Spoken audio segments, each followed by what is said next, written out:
Ассаламу алейкум, урматтуу достор, Жалал Абад шаарынын тургундары жана мыймандары. Мына кайра эле Жалал Абад автовокзалында турамын, басып кетип атам. Жакшы кабарлар, жакшы жаңылыктардан айтып кетсем, жакынкы күндөрдө могул жак заборлор алынат.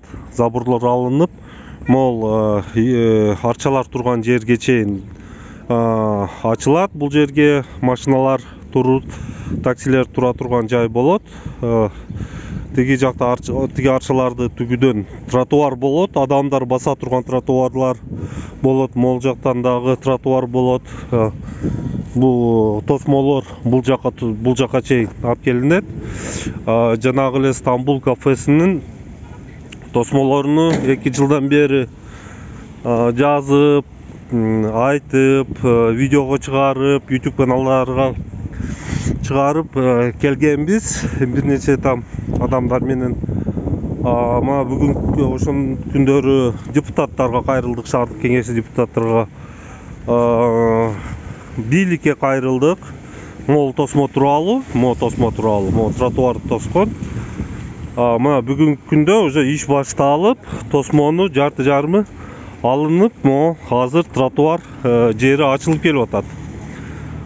Бул үчүн биз шаардын жетекчилигиге, мэрге, Ормоков мырзага, ошондой эле вице-мэр Таев Элдоско өзгөчө ыраазычылыкты билдирип келгим келет. Ошондой эле Жалал Абад шаардык кеңештин депутаттарына, бир нече депутаттарына,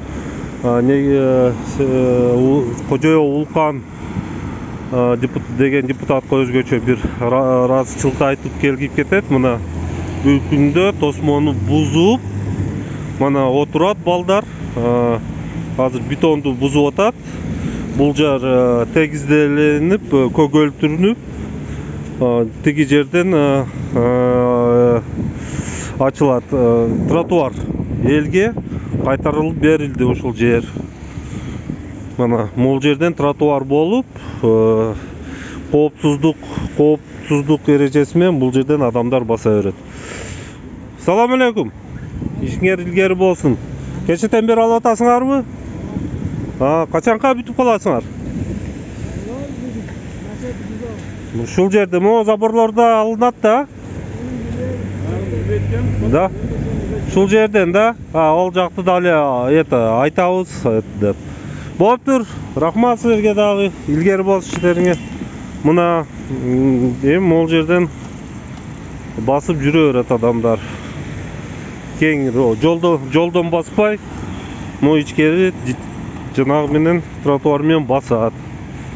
Кайрадан эле шаардык бийлиги, Жалал Абад шаардык кеңештин бир нече депутаттарга, өзгөчө Кожоев Улканга рахматымды айтып кеткем келет.